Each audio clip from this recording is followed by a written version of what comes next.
colocaram fogos, né? Um negócio horrível, horrível, horrível. Aí a Fernão Dias ficou interditada um tempo, assim, um vexame, um desespero de ver PVC, um desespero. Parece cena de guerra de que a gente está acostumado a ver em outros países, que a gente acha que não acontece aqui, mas absurdo. Ponto central, assim, quando você fala assim, a gente não deixa acontecer, a gente deixa acontecer, não, a gente não deixa nada. Quem deixa acontecer é a polícia militar, é a justiça, é o governo do estado. É isso que deixa acontecer. A gente, sociedade, não deixa acontecer. Assim, você pensar que você tem jogo com torcida única desde 2017 e que acontece um episódio desse numa rodovia, num dia que não tem jogo, numa rodovia em Mairiporã, que está ali a 50 quilômetros do estádio mais próximo, ou a 30 quilômetros do estádio mais próximo, que é o estádio do Corinthians. E era uma torcida do Palmeiras no estádio do Cruzeiro. O estádio mais próximo é de Guapira, né? do Guapira do Jaçanã. É o estádio mais perto dali de Mairiporã. E você pensar que são 2 episódios no intervalo de 2 anos, os 2 na rodovia Fernão Dias, a inteligência da polícia. E aí eu vou misturar, sim, a história do governador, porque o governador cometeu um crime eleitoral ontem, independentemente de você ter votado branco, nulo, ter sido abstenção, ter votado no Ricardo Nunes ou no Guilherme Boulos, o governador falou, no dia, se eu fizer boca de urna, eu vou ser preso. O governador disse que interceptou mensagens do PCC, como se o PCC tivesse CNPJ. As torcidas uniformizadas, as duas, a Mancha Alviverde está dizendo que não tem nada a ver com isso, as imagens mostram e os áudios mostram torcedores que falam em nome da Mancha, da tropa do Moacir, da tropa do Jorge. Então, são torcedores que atribuíram à Mancha a participação. Ainda que a Mancha possa se defender, dizendo, como publicou em nota, que a gente vai ver já já, que são 45 mil sócios e que não podem se responsabilizar por 50 pessoas. Ok, as 50 pessoas têm que ser identificadas e presas imediatamente. Foi do lado de um pedágio, tem câmera de sem parar. Você vai ver as câmeras, você pegar as câmeras, a polícia tem obrigação de identificar. Aliás, a polícia tinha obrigação de ter interceptado as ligações. Porque 50 pessoas que vão armar uma armadilha para um ônibus numa rodovia federal, elas não estão se articulando por acaso. Nossa, você por aqui, que bom, vamos atacar o ônibus do Cruzeiro, da Máfia Azul. Não, isso foi armado por WhatsApp, isso foi armado por conversa por rede social, isso foi armado com conversas que podiam e deveriam ter sido interceptadas pela polícia, pelo serviço de inteligência da polícia, que sabe há 2 anos que vai ter vingança. Sabe há 2 anos que vai ter vingança. Então, se você é capaz de interceptar, se a polícia de São Paulo é capaz de interceptar supostas mensagens, supostamente do PCC, para dizer que está indicando voto nesse ou naquele candidato, ela tinha obrigação de interceptar mensagens, marcando o encontro para atacar o ônibus do Cruzeiro e matar uma pessoa e ferir 17. O mundo sabe que vai ter vingança há 2 anos. Essa briga de torcida uniformizada de Cruzeiro e Palmeiras vem desde os anos 80. Se você não assistiu, assista o especial sobre meninos e porcos, que o UOL fez no ano passado. Desde a morte do Cléo em 88, quando a Máfia Azul foi no Parque Antártica e gritou: o Cléo morreu, a Mancha se fudeu, e criou uma das maiores brigas da história do futebol em estádio. Só que a briga de ontem não foi no estádio, foi numa rodovia, a 50 quilômetros do estádio.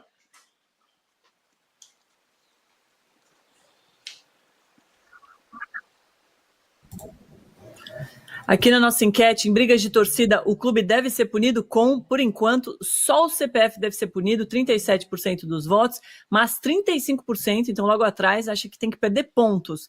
26% portões fechados e 3% multa. Qual que é o seu voto, Hernan? É muito difícil, né? Por mim, se tivesse todas as alternativas, eu votaria em todas as alternativas. Mas nesse caso, por exemplo, se a gente pegar o recorte do Palmeiras, a Leila Pereira já rompeu com a Mancha Verde. Paulo Nobre lá atrás peitou a Mancha Verde, rompeu com a Mancha Verde. Então, assim, obviamente existem outros clubes que não têm essa mesma atitude com as suas organizadas. Aí, existe assim um poder muito grande da organizada em relação a decisões dos clubes. Então, assim, fica difícil você imaginar o Palmeiras, e o Palmeiras repudiou o Palmeiras como instituição repudia essas imagens, né? Lamenta essa morte, enfim, toda essa violência. Então fica difícil você imaginar, poxa, vai punir o Palmeiras? Recentemente a Mancha Verde tentou entrar lá no CT para conversar com os jogadores depois de um resultado ruim do Palmeiras, e a Leila chamou a polícia, né? Não foi a Leila que chamou a polícia, mas o Palmeiras não deixou entrar, a polícia foi lá, enfim, estava tudo, foi feito um boletim de ocorrência, né? Então, assim, existe um protocolo dentro do clube em relação ao tratamento com as organizadas. Então, assim, por que o Palmeiras seria punido por causa disso? Então, assim, é uma discussão que para mim é muito ampla, né? Nesse caso, acho que não teria que ter uma punição para o clube, e sim para o CPF. Acho que cada caso é um caso, né? Mas eu sempre penso que se punir o clube, os torcedores, né, são criminosos, mas eles se usam, né, dessa justificativa, né, de torcida. Então, se o clube perder ponto e for punido, eu acho que eles vão repensar as atitudes e talvez haja menos briga. Esse é meu voto aqui na enquete. Mas o Carlos Antônio Pinto, você está lembrando aqui, ó. Diga. É que ele fala assim, ó, sou de BH e olha que na penúltima rodada terá Cruzeiro e Palmeiras. Temos que rezar para não acontecer nada. Mas é isso, temos que rezar, mas não vai adiantar se a gente ficar rezando. Por isso que eu acho que tem que ter alguma punição agora, para que no próximo jogo não tenha, sabe? A gente não tem que ver cenas como essas, que são inadmissíveis. Pra telinha para falar sobre o Palmeiras. Boa noite, Silver. Teve muita polêmica no jogo do Verdão, não é mesmo? Teve, né? Como na rodada como um todo, Michele. Boa noite para você, boa noite, amigos, amigas, inimigos e simpatizantes.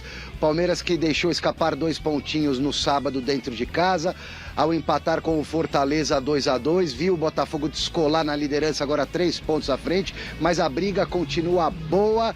Os gols do Palmeiras provenientes de lances polêmicos, de pênaltis que eu particularmente não daria, esbarrãozinho no Flaco Lopes. Para mim o Flaco derrete, né, e cava o pênalti, tá na dele, é o papel do atacante também, tentar ludibriar o árbitro, mas o árbitro marcou sem necessidade de VAR, entendeu que houve empurrão, pra mim foi encostão, eu não daria. Banalizaram os pênaltis na minha visão aqui no futebol brasileiro nos últimos tempos, principalmente na questão da mão não intencional. O outro pênalti do Pikachu, pra mim ele protege o rosto, mas aí vai pra VAR, tal, na hora o árbitro não deu, e viu que a bola bateu na mão, mas não deu, porque interpretou que não houve intenção, vendo a imagem depois, induzido pelo VAR, mudou a chamada e marcou o pênalti. Bom, já aconteceu, o Palmeiras empatou com esses 2 gols de pênaltis. Eu perguntei pro Abel sobre a banalização dos pênaltis no futebol brasileiro e a resposta do professor Abel Ferreira foi essa. Favorecido hoje? Se bateu na mão e se vai na direção do golo, se a mão não está na posição que tem que estar, se a mão tem que estar paralela ao corpo e está aqui em cima, isso é uma pergunta que tem que fazer aos árbitros, mas na minha opinião bateu na mão e não está na posição natural do corpo, é penalti. Mas vou-lhe voltar a repetir, na minha opinião, e se eu mandasse, para não haver essas dúvidas como o senhor tem e como eu tenho, sempre que bater na mão, devia ser penalti, e ela bateu na mão. O empurrão de... Há empurrão ou não há empurrão? Pronto, está certo. Olha, eu daria. E eu disse para ele que eu não daria, mas tudo bem, cada um tem a sua opinião. É lance realmente interpretativo. E o áudio do VAR foi disponibilizado pela CBF. Então vamos conferir o que disseram. Aliás, os 2 afastados, né? O comandante do VAR no jogo de sábado do Palmeiras e o árbitro Abate Abel, que acabou mudando a chamada dele de improviso ali no reflexo. Ao ver a imagem, ele muda de ideia e marca o pênalti. Vamos conferir o que falaram os homens da arbitragem no Allianz Parque. Mão colada. A minha aqui, ó. Tá? A minha aqui, ó. Canto, né? Pablo, temos a 8. Aguarde, checando possível penal. Pra mim ele tá uma mão colada. Braço de recolher. Perto ao corpo. Deixa eu ver se ele faz algum movimento. Feijão passando a 5. Oi, pênalti. A 5 você consegue minha. Segura aí, Bruno. Venga, Você tem micro? Tá checando, tá? Tenho. Aguarde, tá fino aqui, tá? A bola toca no braço. A inglês talvez seja melhor. Para nesse momento aqui. Perfeito, Pablo. Vou parar agora no momento. Eu quero... Tá checando? Temos a grua também. Eu quero casar essa... Isso. Não, essa não. Eu quero agora. Ó. Ele amplia o espaço corporal aqui, ó. Ó. Temos a invertida também. Eu quero o ponto de contato. Eu quero 2 câmeras. Bem O lento. jogador tá aí em posição. Ok, a mão ela tá colada no segundo momento, ele tem o braço está aberto. Posso uma outra mais A partir clara. do momento que bateu, depois recolhe, mas o braço está aberto, uma situação de bloqueio. Olha lá, ó. Tá, A vou mão te tá mostrar aberta. outra imagem. Me dá outra Zé imagem, invertida. tira mais uma imagem. Essa é boa. Na mão esquerda lá, me dá a inversa. O outro ângulo. Temos a grua, pode ser a Era grua. outro ângulo. Pode ser a grua. Outro ângulo.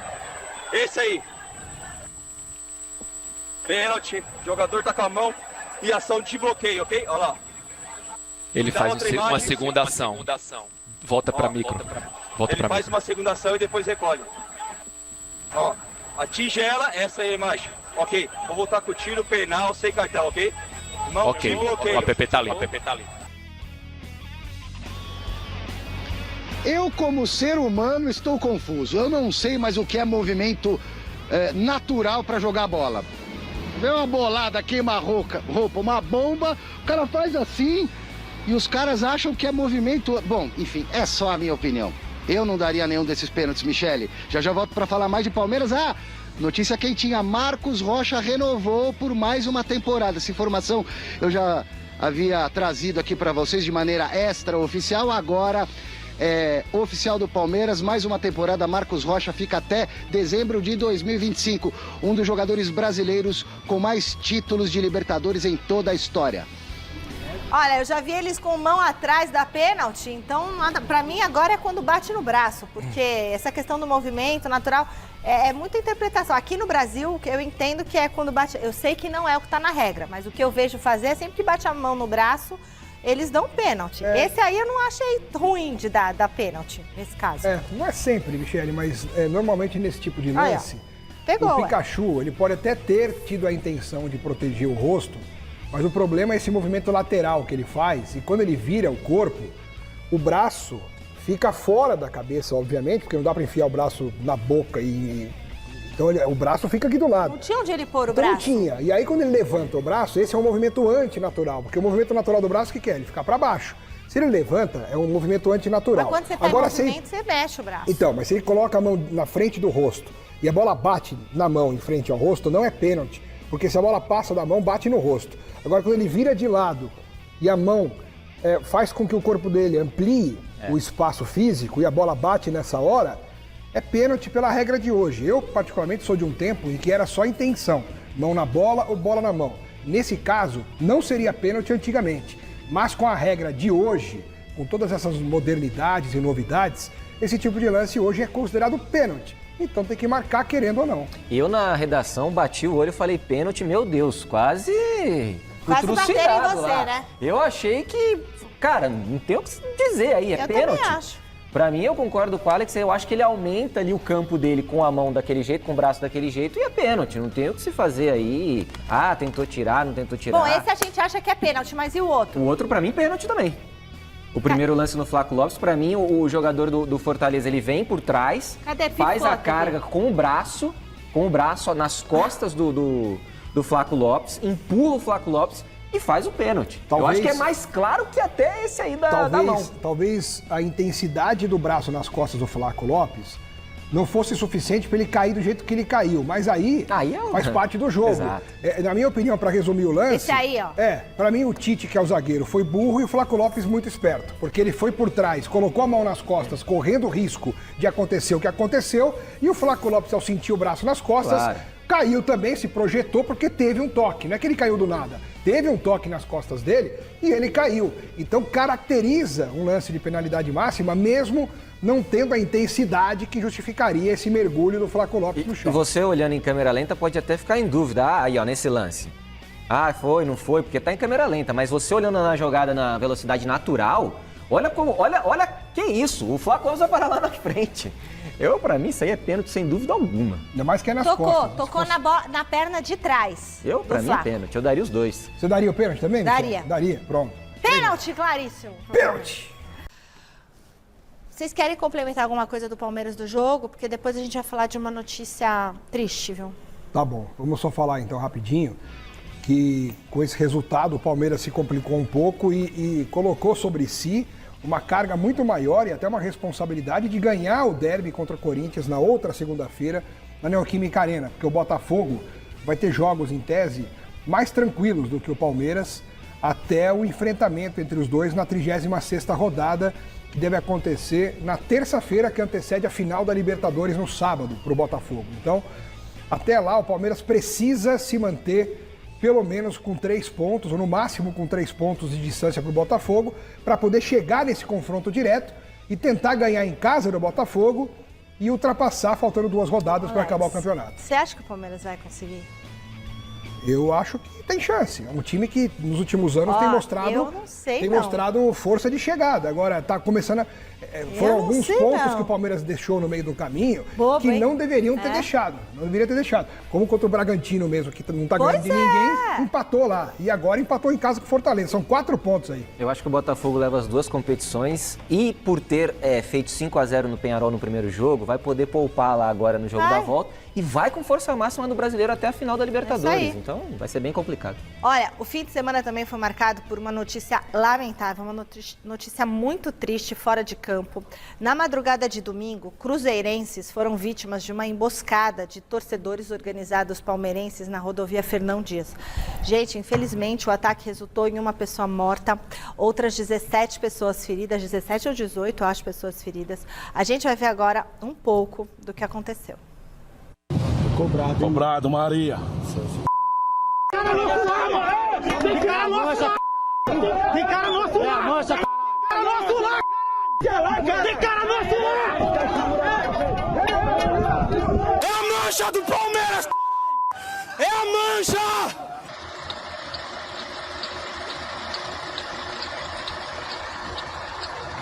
A polícia lá agora sem fazer nada lá. Os caras falaram que a polícia viu, não fez nada, mano. Esse negócio de torcida é mal B, ó, mano. Isso que eu falei, o time é Corinthians, já é.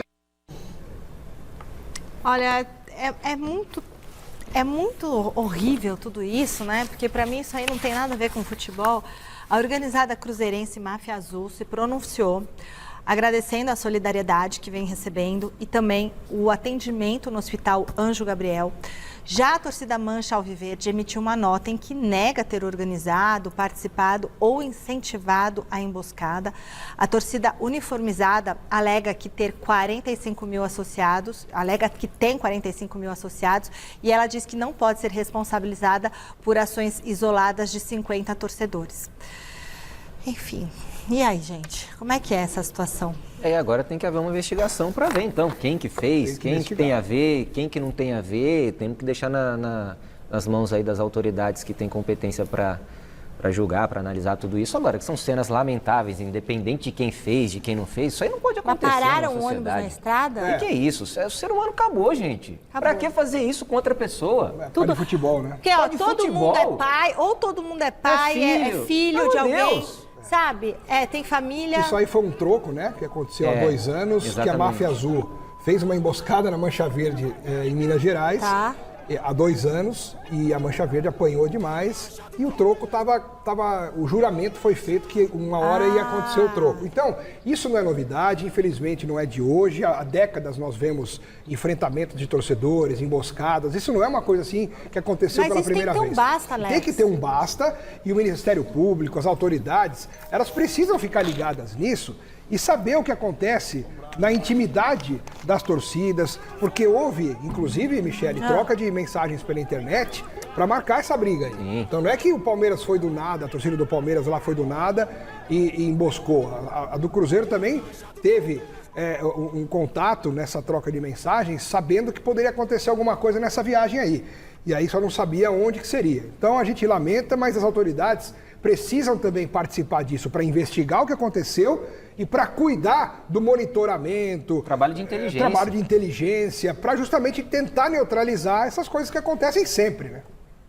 Ah, isso me deixa, olha, com é terrível. Embrulho no estômago, sabe assim? A gente faz aqui o programa, a gente quer levar alegria, quer cantar um hino de um time, cantar o hino de outro time, aí depois vê uns negócios desses, você fala, tem coisa mais legal do que brincar com o torcedor rival? Futebol é amor. Pra brincar, pra tirar um barato, tirar um sarro quando perde, o outro vai, daí devolve o sarro quando o seu perde, isso que é legal no futebol. Agora você levar pra esse lado aí é coisa de isso que a gente selecionou muitas imagens que apareceram aqui, porque a gente não pôde mostrar. Pesquisar na internet. Que era diante do Palmeiras, que tem a semana toda para treinar, se preparar e viu a renovação de contrato do Marcos Rocha. Bola para um lado, goleiro para o outro. Categoria não faltou a Rafael Veiga para bater o pênalti que inaugurou o placar no empate do Palmeiras com o Fortaleza. O 100º dele com a camisa do Verdão. Veiga foi o primeiro jogador a alcançar a marca desde Evair em 94. Eu fico feliz por essa marca, né? É algo muito grande, confesso que eu ainda não tenho um pouco de noção do que representa isso. Veiga não é o único a fazer história no atual elenco badalado do Palmeiras. Tanto que a diretoria tem feito questão de manter seus jogadores por mais tempo. O lateral Marcos Rocha acaba de renovar o contrato. O atual acordo se encerra no fim do ano e foi prorrogado até dezembro de 2025. Já são 7 anos, vestindo essa camisa, com mais de 300 jogos. 323 jogos, para ser exata, sendo 296 como titular. Ainda são 9 gols marcados e 39 assistências. Com atletas que têm tanta identificação com a torcida, o Palmeiras quer ampliar seu histórico recente de conquistas. Busca o tricampeonato brasileiro consecutivo. Mas, para isso, vai ter que brilhar na reta final do torneio, restando agora 7 rodadas. Faltando 7 jornadas, todos os pontos são importantíssimos para quem luta pelo título. São mesmo, Abel. Palmeiras está na 2ª colocação da tabela com 61 pontos, a 3 do líder Botafogo.